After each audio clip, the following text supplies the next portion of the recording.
He tenido gente que me escribe cartas diciendo, hermano Zach, me he retirado del servicio gubernamental. ¿Puedo pasar el resto de mi vida sirviendo al Señor? La mejor parte de su vida la dan para el mundo y ahora las obras se las quieren dar al Señor.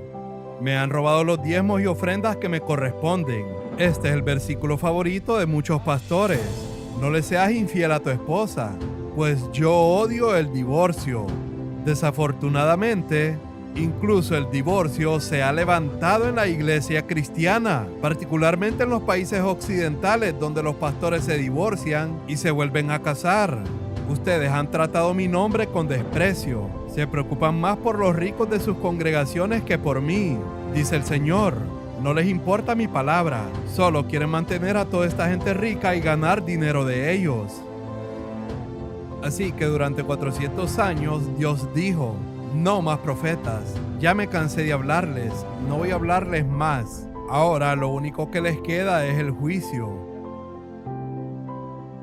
La última palabra en el Antiguo Testamento es maldición y la última frase en el Nuevo Testamento es que la gracia de nuestro Señor Jesucristo esté con vosotros.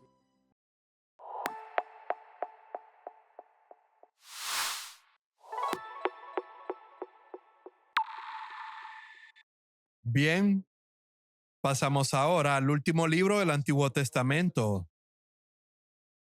Hemos avanzado a través de este estudio muy rápidamente, pero como he dicho, solo estoy poniendo algunas piezas del rompecabezas en su lugar. Tómate tu tiempo para llenar los espacios de las otras piezas para ver la belleza de la palabra de Dios y completar esta maravillosa imagen. No quiero robarte el gozo o la conexión que puedes obtener del Espíritu Santo cuando vayas al resto de los otros versículos por ti mismo y encuentres lo que Dios quiere hablarte. Creo que esa es la forma en que debemos ministrar la palabra de Dios. No deberíamos de darle todo a la gente. Deberíamos de crearles un apetito. En el capítulo 1 vemos que Malaquías fue el último profeta que Dios envió antes de Juan el Bautista. Él vivió unos 430 años antes de Cristo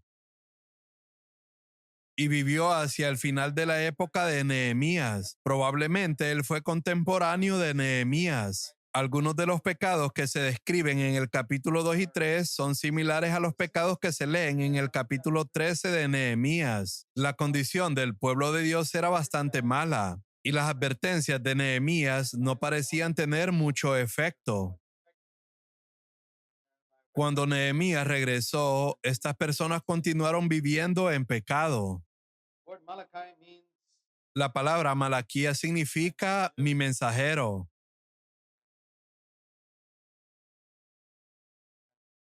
Y este es el mensaje que el Señor dio a su mensajero. Y él habla de una carga.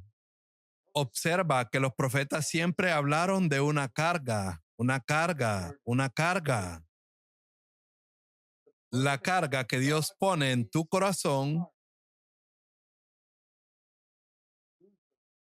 suele ser la indicación del ministerio que Él tiene para ti. Así que procura obtener una carga del Señor. Si sirves al Señor sin una carga, te vas a aburrir después de un tiempo o vas a buscar otras cosas. Buscarás honor, dinero, buscarás comodidad, vas a andar buscando muchas cosas. Hoy en día mucha gente sirve al Señor sin una carga. Estos profetas tenían una carga. Cada uno tenía una carga diferente. Todos tenían una carga por la santidad, pero diferentes ministerios. En la iglesia de hoy, Dios puede dar a un hombre una carga para trabajar con los niños. Él puede dar a otra persona una carga por la evangelización. Algunos pueden tener una carga para el evangelismo en diferentes partes de la tierra o en otros países. La carga es diferente para cada persona. No trates de conseguir la carga de otro. Y por favor, no pongas tu carga sobre otra persona. Mira qué carga tiene Dios para ti y no dejes que otro ponga su carga sobre ti. Te diré que a través de los años, aunque ahora soy mayor, hay gente que todavía está tratando de poner su carga sobre mí.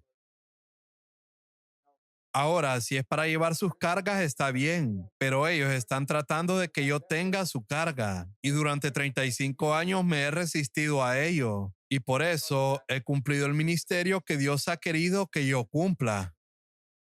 Mucha gente ha tratado de hacerme cumplir su carga, pero yo digo, puedes decir lo que quieras. Nunca me interesa tu carga, cumple la tuya. Yo no me opongo, voy a cumplir con la carga que Dios me dio. Dios te dará una carga. Estos profetas tenían una carga y la cumplieron, y nunca permitieron que nadie los desviara de su carga. Si no tienes una carga, ve y pregúntale a Dios. Si Él te ha llamado, definitivamente tendrá una tarea en particular para que tú cumplas, la cual será su carga para ti. De lo contrario, serás como todos esos predicadores errantes sin una carga, que solo van a cualquier organización que les dé el salario más alto y se unen a ella. Pueden empezar con una aparente carga por un ministerio de radio, pero si una organización de evangelismo infantil les ofrece un salario más alto, les entra una carga por el evangelismo infantil. Si una organización de literatura cristiana les ofrece un salario aún más alto, su carga cambia a la de un ministerio de literatura. Todo eso es basura. No sirvas así al Señor. Si tienes una carga, no vas a ir donde te den un buen salario o comodidad. Si tienes una carga, vas a hacerlo y vas a cumplir con ello. Esa es la única manera de servir al Señor. Y eso es lo que estos profetas tenían. Y en el versículo 2 leemos que el Señor se queja diciendo, yo siempre los he amado. Y su pueblo le responde, ¿de veras? ¿Cómo nos has amado? Esta pregunta aparece 7 veces en los capítulos 1, 2 y 3. ¿De veras? ¿Cómo nos has amado? Ellos cuestionan de nuevo al Señor cuando el Señor les decía algo.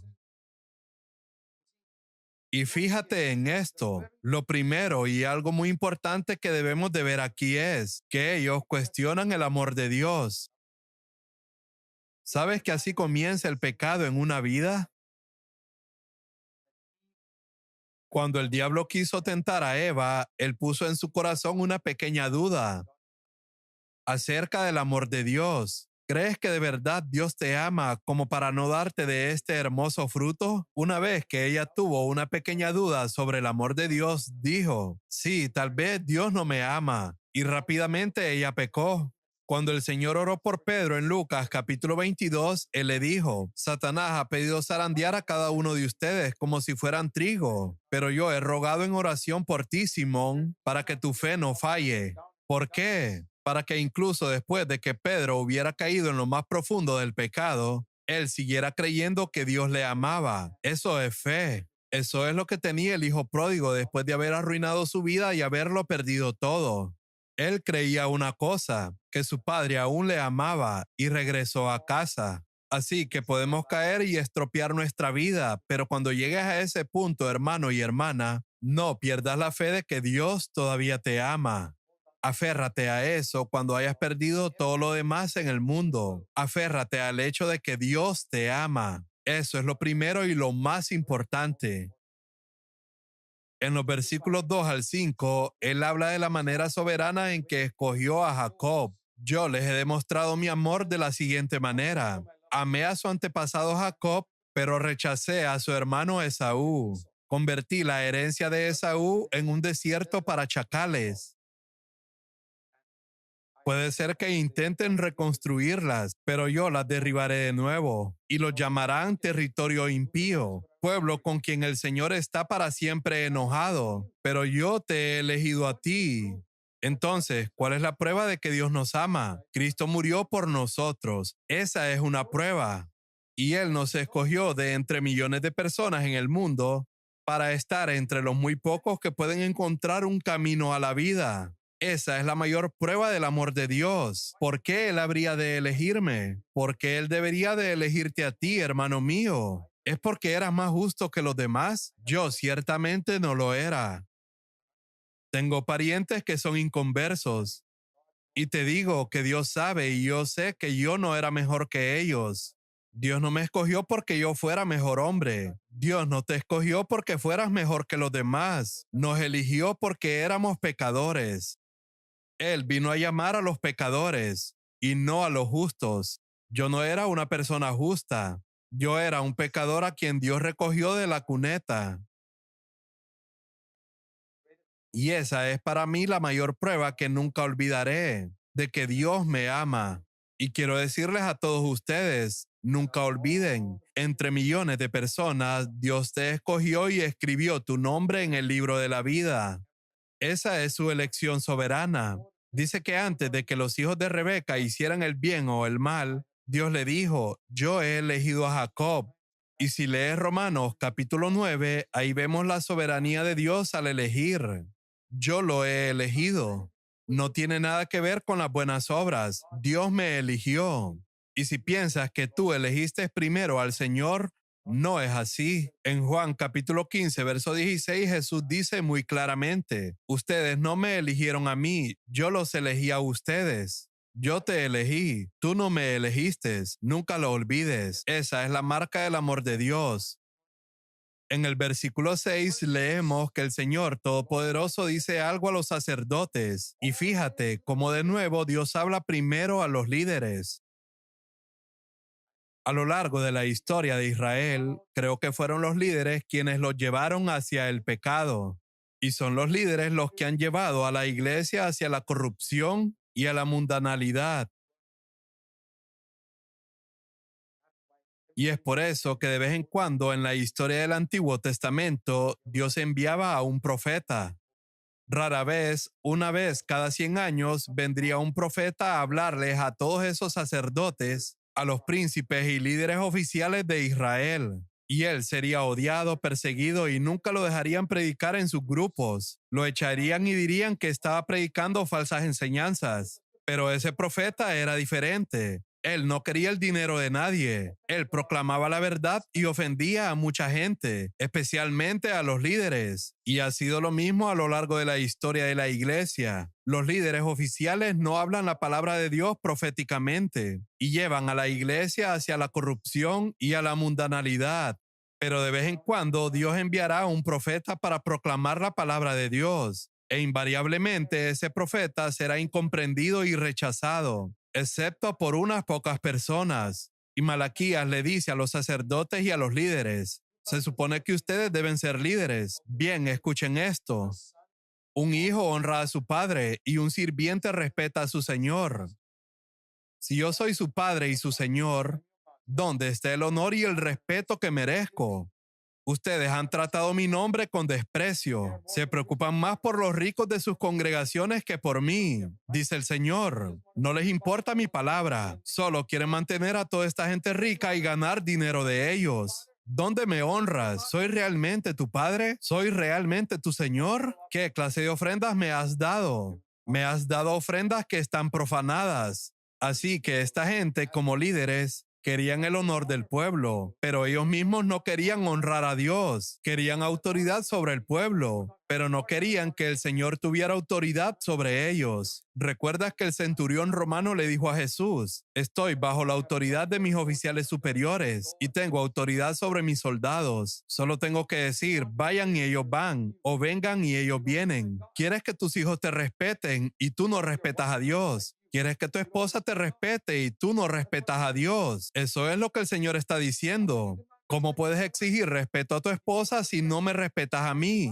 ¿No soy yo tu esposo? Solo en la medida que me respetes a mí podrás esperar respeto de tu esposa. De lo contrario, no lo esperes. Si buscas agradar a la gente, ¿cómo respetas a Dios? Si ofreces a Dios sacrificios que están contaminados, eso es un insulto a Dios. ¿Ves? Eso es lo que esta gente estaba haciendo. Ellos no le temían, no le reverenciaron, no le rindieron culto. ¿Por qué? Porque cuando ofrecían sacrificios, dice aquí que daban animales ciegos como sacrificios. En el verso 8 dice que daban animales lisiados y enfermos. Verás, la ley del Antiguo Testamento decía que había que dar ofrendas de holocaustos por el pecado o por la culpa. Había que dar muchas ofrendas. Tenían que ofrecer una oveja, una cabra o un buey. Así que estas personas, cuando querían dar una ofrenda, iban a su rebaño y escogían animales ciegos porque los consideraban inútiles y decidían ofrecerlos al Señor, o revisaban todos sus bueyes y se quedaban con todos los buenos para ellos. y ofrecían al que estaba cojo porque le era una molestia. Así que estaban escogiendo lo peor. ¿Crees que los cristianos no hacen eso hoy en día? ¿Qué le dan al Señor? He tenido gente que me escribe cartas diciendo, hermano Zach, me he retirado del servicio gubernamental. ¿Puedo pasar el resto de mi vida sirviendo al Señor? La mejor parte de su vida la dan para el mundo y ahora las obras se las quieren dar al Señor. Y el Señor dice en el verso 8, intenten dar este tipo de regalos al gobernador y vean qué contento se pone. Cuando haces un regalo a un gobernante terrenal, ¿eliges lo peor posible? Pero eso es lo que le das al Señor. ¿Le das el final de tu vida al Señor? Por ejemplo, el gobernador del estado viene a mi casa y quiero darle una taza de té, pero solo tengo una. Así que me la bebo toda y cuando queda un poquito le digo, Señor, ¿le gustaría tomar un poco de té?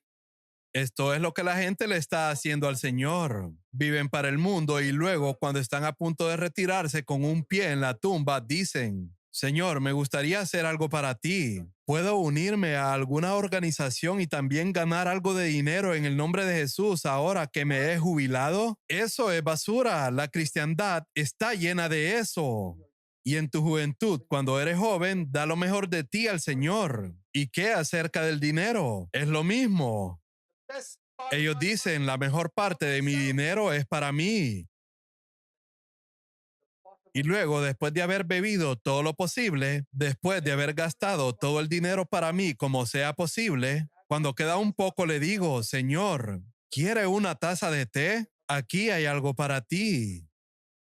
Así es como los cristianos dan dinero a Dios. Por eso no es de extrañar que sean tan pobres espiritualmente. No es de extrañar que no estén ungidos, porque ellos no dan lo mejor al Señor. ¿Era solo esta gente que está aquí? Este es el sacrificio que la gente está dando hoy al Señor. Y aún así esperas la unción de Dios sobre tu vida. Nunca ni en 1000 años obtendrás la unción de Dios, ni en 100 años, hasta que aprendas a honrar a Dios. Dale esa taza de té antes de que tú la toques. Déjalo que te dé después de que él haya terminado de beber. Y tú tómate el resto. Esa es la mejor manera, Señor. La mejor parte de mi tiempo es para ti. Todo mi dinero, la mejor parte de él es para ti. Mi vida, no después de jubilarme, sino desde mi juventud, es para ti. Ahora, no estoy diciendo que Dios llama a todo el mundo a trabajar a tiempo completo. Renunciar a la vida para el Señor necesariamente no significa ser un trabajador a tiempo completo, sino poner a Dios primero desde mi juventud, ya sea que Dios te llame a un trabajo de tiempo completo o a un trabajo secular. Desde tu juventud, la mejor parte de tu tiempo, la mejor parte de tu dinero, la mejor parte del día, dásela a Dios. ¿Le das la mejor parte del día a Dios o das la mejor parte del día para el mundo? Y cuando quieres leer tu Biblia y orar un poco es cuando tienes sueño. ¿Es eso así? ¿Estás honrando a Dios con la mejor parte de tu tiempo, dinero, energía, vida, tu inteligencia? ¿Para qué utilizas tu inteligencia? ¿Es para glorificar a Dios o para conseguir algo para ti? Hay cristianos que utilizan la mejor parte de su inteligencia para ellos mismos y solo le dan un rinconcito a Dios. Es exactamente como esta gente. Van y recogen algunas ovejas ciegas, algún buey cojo, alguna cabra enferma y le dan eso al Señor. Y el Señor dice, lo que ni siquiera le darían a su gobernador, me lo dan a mí. Así que esa era la situación en aquellos días. Daban al Señor lo que no les costaba nada. Así que no sabían cómo adorar. ¿Sabes lo que significa adorar? Adorar a Dios significa darle lo mejor.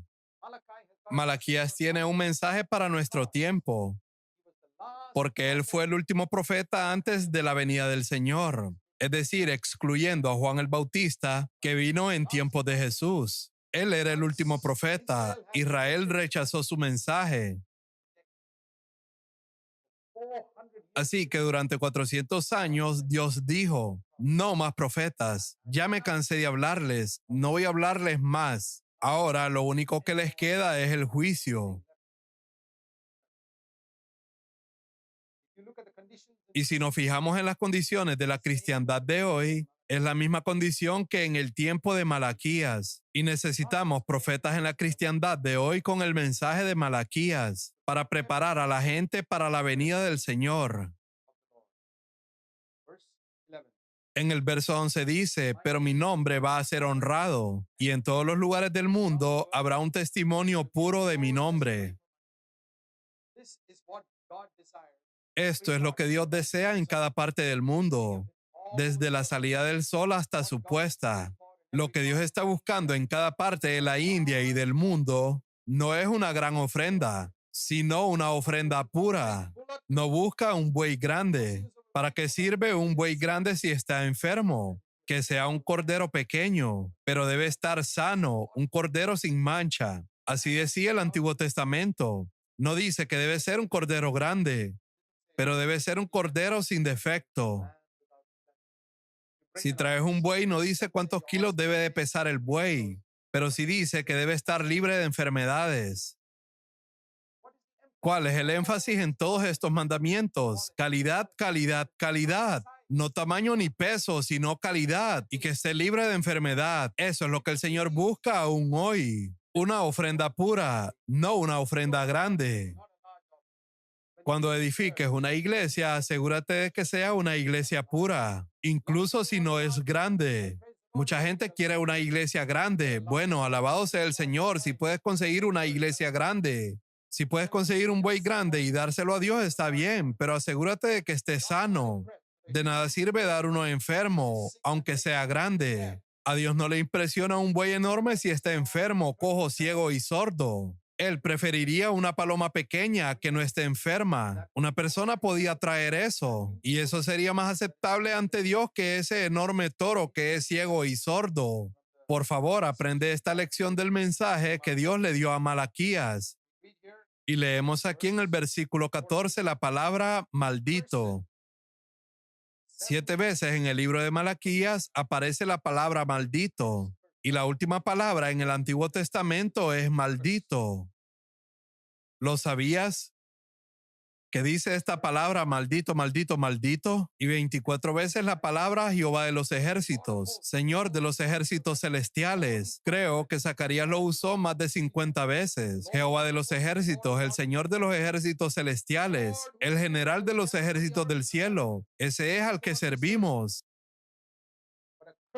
El verso 14 dice, maldito sea el tramposo que promete dar un carnero selecto de su rebaño, pero después sacrifica a uno defectuoso al Señor. Eso es serio. Cuando prometes dar lo mejor y luego después de obtener tu respuesta a la oración de Dios, no das lo mejor. Por ejemplo, le dices al Señor, aquí está mi vida. Decido que te serviré hasta el final de mis días. Y luego sucede algo y estás decepcionado con alguna de las cosas que ves en la obra cristiana. Te decepcionas con alguno de los trabajadores cristianos que ves y te echas atrás y decides mejor vivir para el mundo. Me enfrenté a muchas decepciones con trabajadores cristianos, iglesias cristianas y organizaciones cristianas en mis días de juventud, pero eso nunca alteró mi deseo de servir fielmente al Señor hasta el final de mi vida. Así que deja que otras personas sean así, que otros grupos sean así, que otras iglesias sean así, que otras organizaciones sean así. Eso no es asunto mío, no soy su juez. Yo digo, Señor, tú me llamaste y aunque tenga que morir de hambre, te voy a servir y voy a vivir para ti. No hace ninguna diferencia. Permítanme pasar a Malaquías capítulo 2, verso 1. De nuevo, los mensajes de Malaquías hacia los sacerdotes. Es como decir, no estoy hablando a la congregación. Estoy hablando a los líderes que están sentados en la plataforma. Y ahora para ustedes, sacerdotes, es este mandamiento. Si no escuchan y si no deciden de corazón dar honor a mi nombre, enviaré sobre ustedes maldición. De nuevo la palabra maldición. Maldeciré hasta las bendiciones que reciban. En realidad ya las he maldecido. Castigaré a sus descendientes y a ustedes les salpicaré la cara con el estiércol de los animales que sacrifican. Y luego los arrojaré sobre el montón de estiércol. Estos profetas no eran predicadores amables y agradables que se paraban detrás del púlpito y decían cosas agradables para hacer feliz a la gente. Estos profetas usan palabras fuertes. ¿Cómo te sentirías si viniera un predicador y te dijera, les voy a tirar estiércol a todos en la cara? Estos profetas eran así, porque las cosas estaban muy mal. Yo les digo, está bien enseñar a la gente a ser amable, cortés y gentil, pero hazlo cuando hables con ellos fuera del púlpito. Ahora, cuando te levantes a hablar la palabra de Dios, olvídate de todo eso. Debes ser como un león en el púlpito y como un cordero fuera de él. Esa es mi recomendación para ti. Sea así toda tu vida. Así era Jesús. Y él usa palabras fuertes. Y luego dice, entonces por fin sabrán que fui enviado por Dios con esta advertencia. Y luego él habla de los levitas de los viejos tiempos. Él dice, ¿recuerdas cómo eran los levitas en el principio? Hoy ustedes son descendientes de los levitas. Y hoy el Señor nos dice, ¿recuerdas cómo eran los apóstoles? Aquellas personas que escucharon por primera vez mi llamado y dejaron sus trabajos, sus barcos, sus tablas contables y salieron a servirme. Compárate con ellos. Eso es lo que está diciendo aquí. Compárate con tus antepasados, los levitas originales. Dice en el capítulo 2, verso 5. El propósito de mi pacto con los levitas era darles vida y paz, y eso fue lo que les di. De ellos se requería que me reverenciaran, y lo hicieron en gran manera y temieron mi nombre. Ahora quiero que mires aquí en los versículos 5 y 6, 7 cosas que caracterizan a aquellos primeros levitas. Cualidades que deben tener los verdaderos siervos de Dios. El Señor les recuerda 7 cualidades. Número 1, temían a Dios. Ellos tenían temor y reverencia hacia Dios. Si quieres servir a Dios, lo primero que debes hacer es reverenciarlo. Respétalo y hónralo más que al gobernador o cualquier otra persona. Hónralo. En segundo lugar, se preocupaban por el nombre de Dios. Me reverenciaron en gran manera y temieron mi nombre. Santificado sea tu nombre. Ten una preocupación en tu corazón que el nombre de Jesús sea glorificado en la India o en tu país. Esa es la segunda cosa. Lleva siempre esa carga en tu corazón. Una tremenda reverencia a Dios y una tremenda preocupación porque el nombre de Jesús sea honrado. Tercero, comunicaron al pueblo toda la verdad que recibieron de mí. Ama la verdad y transmítela completamente al pueblo de Dios, no solo una parte de ella. Hay muchos predicadores hoy que no predican todo el mensaje de Dios. Transmiten algo de la verdad, porque si predican un poco más serán impopulares. ¿Has sido tentado así? Recuerdo que una vez me invitaron a unas reuniones especiales y yo era el único predicador. Ya habían arreglado todo, la carpa, los avisos, todo. Y aproximadamente una semana antes de la reunión, me enviaron una carta diciendo, hermano Zach, para no ofender a algunas personas, por favor, no hables sobre el bautismo en agua cuando vengas aquí. Así que muy amablemente le escribí una carta de vuelta diciendo, querido hermano, por favor, busca a alguien más para que predique por ti. No puedes invitarme a hablarle a tu gente y luego decirme qué hablar. Si me llamas, hablaré lo que el Señor ponga en mi corazón. Lo lamento, no iré. Luego no sé qué pasó con esas reuniones. Nunca fui allí. Entonces, ellos comunicaron al pueblo toda la verdad. Luego la número 4. Ellos odiaban el pecado. No mintieron ni engañaron. Debe haber un odio tremendo en tu corazón por el pecado, de cualquier tipo. Luego la número 5. Ellos caminaron con Dios. Caminaron en armonía con Dios. Caminaron en comunión con Dios en su vida privada. Caminaron con Dios. La número 6. Vivieron en rectitud. Había rectitud en cada cosa de su vida, la forma en que manejaban el dinero, su comportamiento, en todo. Eran como una vara recta, sin ninguna curvatura en ella. Así debe ser tu vida. No debe haber ninguna área en la que puedan sospechar de que hay algo allí que está torcido. Y la número 7 se encuentra al final del versículo 6. Hicieron volver a muchas personas de sus vidas pecaminosas. En esos dos versículos tienes una imagen completa de cómo debería ser un verdadero predicador o profeta en los últimos días. Así debemos ser para el Señor. Por favor, tómatelo en serio. Dice en el verso 7, las palabras que salen de la boca de un sacerdote deberían conservar el conocimiento de Dios y la gente debería acudir a él para recibir instrucción, porque el sacerdote es el mensajero del Señor. Debemos ir al Señor y recibir lo que él tiene que decir, y luego ir al pueblo y darle a ellos lo que el Señor nos da. Un mensajero debe tener la palabra de Dios en su boca. No obstante, verso 8, ustedes sacerdotes han abandonado los caminos de Dios. Sus instrucciones hicieron que muchos cayeran en pecado, corrompieron el pacto. Por lo tanto, yo los vuelvo despreciables y los he humillado ante los ojos de todo el pueblo, pues no me obedecieron. El verso 10 dice, ¿no somos hijos del mismo Padre? ¿No fuimos creados por el mismo Dios? Del versículo 11 en adelante habla aquí del matrimonio. Un siervo de Dios debe tener un hogar piadoso.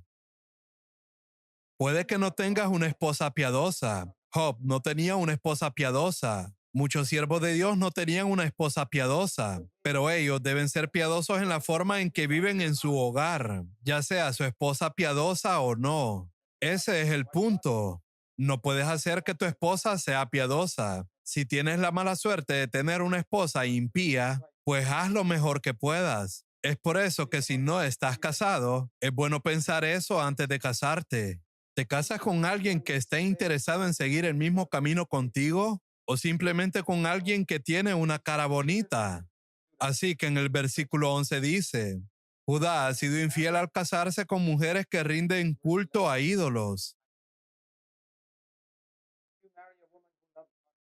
Si te casas con una mujer que ama el dinero, incluso si no amas el dinero, tendrás un problema tremendo. Si te casas con una mujer tacaña, avara, mezquina, tendrás un tremendo problema. Ahora imagínate que también adora ídolos y tú adoras a Dios. Vas a tener un problema mucho más tremendo. Tendrás que darle a Dios o ayudar a otras personas en secreto, sin que tu esposa lo sepa, porque ella es muy tacaña. Así que cuando te vayas a casar, ten cuidado de que sea con alguien que tenga las mismas metas que tú y que sea alguien que desee amar al Señor como tú. Así que esa es una cosa que él dice aquí. Y la otra se refiere a los niños. Primero que nada, ser fiel a tu esposa, incluso a medida que avanzas en la vida. Esta es una palabra práctica de advertencia. Verás, este mensaje es muy relevante para nuestro cristianismo del siglo XX o XXI. Él dice en el verso 13, cubren el altar del Señor con lágrimas, lloran y gimen porque Él no presta atención a sus ofrendas. Quiero hacerte una pregunta. Hace muchos años escuché esta expresión. Esta es la expresión. Lo que necesitamos en estos días no es más oración. Lo que necesitamos es más oración contestada. ¿Conoces la diferencia entre oración y oración contestada? Por ejemplo, los profetas de Baal oraron durante horas y Elías oró por un minuto. Esta fue la oración contestada. Lo que más necesitamos es oraciones contestadas. ¿Por qué digo esto? Porque a veces sentimos un consuelo en nuestro corazón con lo siguiente. Cada semana hago ayuno y oración durante 7 horas a la semana. Todas las mañanas oro por 1 hora. Y nosotros nos gloriamos en eso. En secreto, ustedes se glorían en eso. Mides tu oración no por la comunión con Dios, sino por una cosa miserable llamada reloj. ¿Es así como se mide la oración? Eso solo prueba que no amas a Dios en absoluto. Y yo te lo demostraré. Supongamos que una pareja de jóvenes dijeran, estamos profundamente enamorados el uno del otro, pero la joven siempre está mirando el reloj. Ahí sabes que en realidad no se aman. Si se amaran de verdad, dejarían el reloj a un lado y se olvidarían del tiempo, porque quieren estar el uno con el otro. Pero si ambos jóvenes están siempre mirando el reloj y cuando ya pasó media hora se dicen, ya me tengo que ir, entonces puedes estar seguro de que es un matrimonio arreglado, no un matrimonio por amor. Si se amaran el uno al otro, no mirarían el reloj. Quiero preguntarles, hermanos y hermanas, ¿cuántos de ustedes miden su comunión con Dios por medio del reloj? Yo nunca lo he hecho ni una vez en 41 años. Puede que sea un minuto, puede que sea una hora. Es una relación de amor. Es una oración contestada. Dios mira el corazón. Entonces Él dice, te iré porque el Señor no escucha tus oraciones. Aquí está la razón, verso 14. Porque el Señor fue testigo de los votos que tú y tu esposa hicieron cuando eran jóvenes, pero tú le has sido infiel, aunque ella siguió siendo tu compañera fiel. Los predicadores, como esos sacerdotes, siempre corren un peligro por parte de otras mujeres. ¿Por qué? Porque estamos mucho tiempo de pie en el púlpito. Y muchas mujeres religiosas, no mujeres espirituales, sino mujeres religiosas, se sienten atraídas por ti. La mujer espiritual no se sentirá atraída por ti, se sentirá atraída por el Señor. Porque hay muchas mujeres religiosas en nuestras congregaciones que te admiran a ti. Y dicen, el gran predicador, el gran profeta, el que hace señales y prodigios, el que impone manos sobre los enfermos y echa fuera demonios. Y esa mujer religiosa se entusiasma contigo. Y tú eres un hombre casado. Y ella viene con cara tímida y trata de hablar contigo, con la excusa, hermano, tengo una pregunta para ti. Y ha habido gente que se me acerca de esa manera. Y el Señor me dice, ten cuidado, esta es la serpiente antigua. Yo le digo, Señor, sálvame ahora. Y si ella está casada, le digo, hermana, tú tienes a tu esposo, ve y pregúntale. Y me dice, hermano, él no es tan espiritual. No importa, no importa, ve con él. La Biblia dice que la mujer debe preguntarle a su esposo en casa, por favor, ve y haz eso, hermana. Y si aún él no puede responder a tu pregunta, dile que venga a mí y yo se lo explicaré a él. Así he resuelto ese problema muy fácilmente. ¿Quieres protegerte? Entonces sigue este consejo. Algunos predicadores no quieren protegerse. A ellos les encanta cuando alguien se acerca así, meneando la cabeza y parpadeando y todo ese tipo de cosas. Y esos son los que caen. Mantengan a estas hermanas a una distancia respetable. No digo que no les hablen, por favor, habla con ellas, pero ten cuidado con las que son coquetas, las que mueven la cabeza y parpadean mucho. Mira las señales, fíjate en la cabeza y en los ojos, y estarás bien. Entonces él dice que no has sido fiel a tu esposa y tal vez no tocaste su cuerpo o tal vez no tuviste sexo con otra, pero hay un poco de coqueteo ahí, lo cual no está bien. Hoy en día la gente trabaja en oficinas donde están juntos los hombres y las mujeres. Y le he preguntado a personas en nuestra iglesia, la manera en que hablas, ríes, bromeas con esa joven bonita que está sentada en la oficina. Si de repente llegara tu esposa, ¿continuarías actuando de la misma manera? ¿O de repente comenzarías a concentrarte en tu trabajo?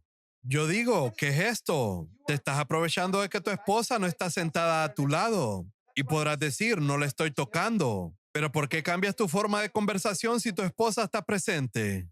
Porque hay algo impuro incluso en las conversaciones. ¿Sabías que puedes tener relaciones sexuales durante una conversación sin siquiera tocar el cuerpo de una persona? Hoy hay mucha impureza en el mundo, promovida por la televisión, videos, películas obscenas, carteleras de cine, y eso se mete en nuestro sistema. Y quiero decirte en el nombre de Jesús, si quieres ser un verdadero siervo de Dios en estos días, debes ser fiel a tu esposa, que cada hombre tenga su propia esposa, porque hay fornicación en el mundo de la que hay que protegerse. Dice en Primera de Corintios capítulo 7 que cuando se casen sean fieles. Y aquí en Malaquías capítulo 2 se refiere a la esposa de tu juventud. Significa que incluso un día cuando tenga el pelo blanco, debes verla de la misma manera cuando era joven. Así es como yo miro a mi esposa. A mi esposa ya le salieron canas, pero hoy la sigo viendo de la misma manera que la vi por primera vez hace 33 años. Ella es igual de bonita y atractiva para mí hoy y siempre lo ha sido. Por todos estos años, quiero decirles, mis queridos hermanos y hermanas, sean fieles con su pareja. Ese es un requisito muy importante en estos últimos días. Malaquías habló de eso. No rompas tus votos matrimoniales. Si has resbalado y caído, arrepiéntete profundamente y di, Señor, quiero volver a ti. Quiero mantenerme fiel a ti. Y no solo tu esposa, tus hijos. Ellos también son importantes. ¿No te hizo uno el Señor con tu esposa? Verso 15. ¿Y qué es lo que Él quiere? De esa unión quiere hijos que vivan para Dios. Tener hijos es fácil. Tener hijos piadosos es el trabajo de toda una vida. Entonces, ¿por qué Dios te unió a tu esposa? ¿Para tener hijos? No, para tener hijos piadosos. El Señor dice en el verso 16, no le seas infiel a tu esposa, pues yo odio el divorcio. Desafortunadamente, incluso el divorcio se ha levantado en la iglesia cristiana, particularmente en los países occidentales donde los pastores se divorcian y se vuelven a casar. Muchas personas que se sientan en las iglesias evangélicas fundamentales son personas divorciadas y que se han vuelto a casar. Y lo avalan. En las iglesias celebran los matrimonios de personas divorciadas que se han vuelto a casar. Ahora bien, no digo que hay que rechazar a las personas que se han divorciado cuando vengan a la iglesia, pero ahora debemos guiarlos hacia la salvación para que se conviertan en discípulos de Jesús. Pero ¿cómo llevan a cabo estas iglesias los matrimonios de personas divorciadas? Es decir, después de que estas personas hayan venido a la iglesia, todavía los está guiando más hacia el pecado. Y esto es algo que está pasando en la India. Y lamento decir que es muy, muy triste. Muy a menudo las influencias del occidente están corrompiendo de muchas maneras a muchas iglesias en la India. Defiende los principios de la palabra de Dios. Dios dice, odio el divorcio. Si eres siervo de Dios, odiarás el divorcio y proclamarás que Dios odia el divorcio. Es tan cruel como ponerse el abrigo manchado de sangre de una víctima. Es decir, matas a un hombre y te pones su abrigo. Eso es el divorcio, dice el Señor. La Biblia dice que si un hombre no vive de una manera comprensiva con su esposa, Dios no escuchará sus oraciones.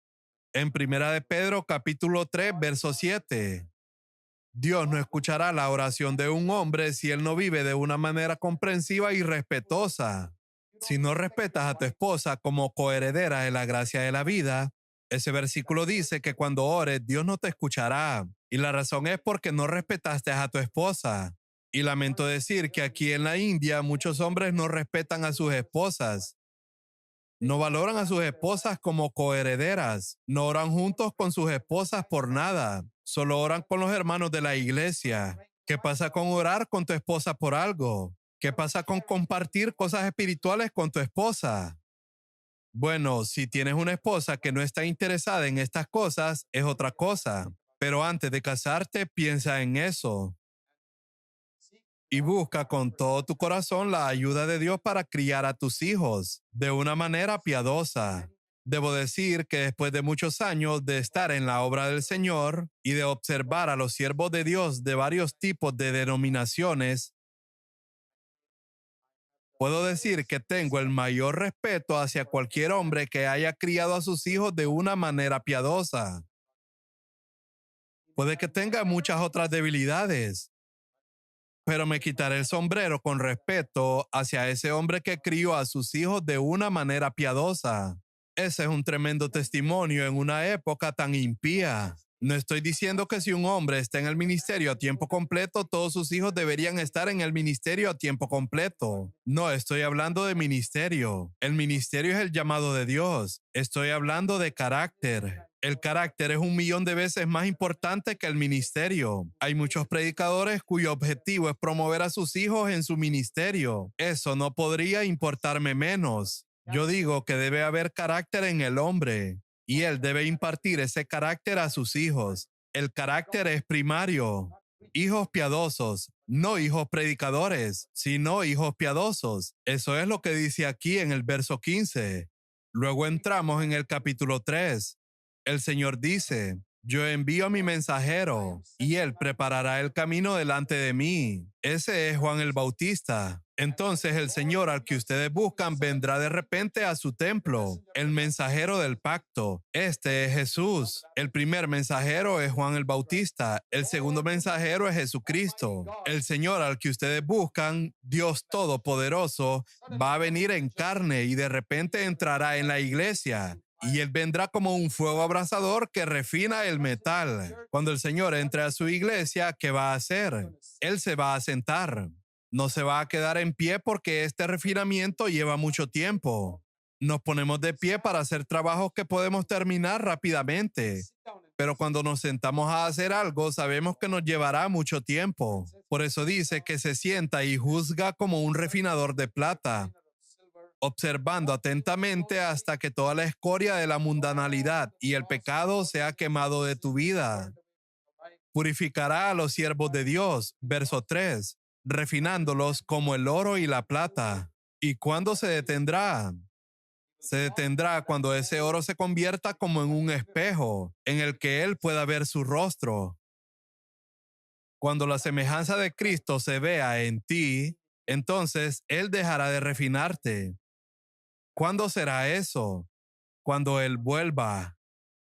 Entonces el Señor tiene que purificarnos y refinarnos hasta que Él vuelva otra vez. Primera de Juan, capítulo 3, verso 3 dice, y todo aquel que tiene esta esperanza en Él, de su segunda venida, se purifica a sí mismo, así como Él es puro. Es nuestro llamado permitir que el Señor nos lleve al fuego, nos haga perder dinero, propiedades, haga que otras personas pasen por encima de nosotros y nos acusen y queme toda la escoria. El fuego son las circunstancias, dificultades, pruebas, enfermedades, el aguijón en la carne, todo tipo de cosas, para que su semejanza sea vista en nosotros. Entonces podremos ofrecer un sacrificio puro a Dios. Y si permites que el Señor te lleve a través de ese fuego de prueba, persecución, tribulación, juicio, malentendidos, acusaciones falsas, y respondes a cada una de ellas de una manera buena y amorosa, entonces cuando des un mensaje, habrá una unción y poder en él. No será solo una repetición de lo que oyes decir a otra persona, sino que vendrá de tu corazón. Ese es el tipo de ministerio que Dios quiere que tengas. Bien, entonces el Señor aceptará las ofrendas. Verso 6. Yo soy el Señor y no cambio. Por eso ustedes, descendientes de Jacob, aún no han sido destruidos. Aunque esto es lo que dice al final del Antiguo Testamento, hay algunas personas que sienten que cuando llegó el Nuevo Testamento, Dios de repente cambió y se convirtió en un tipo de persona gentil. No. En la última página del Antiguo Testamento está escrito, yo no cambio, soy el mismo de ayer, hoy y por los siglos. El mismo Dios que aborreció el pecado en el Antiguo Testamento es el Dios que aborrece el pecado en el Nuevo Testamento. Yo no cambio.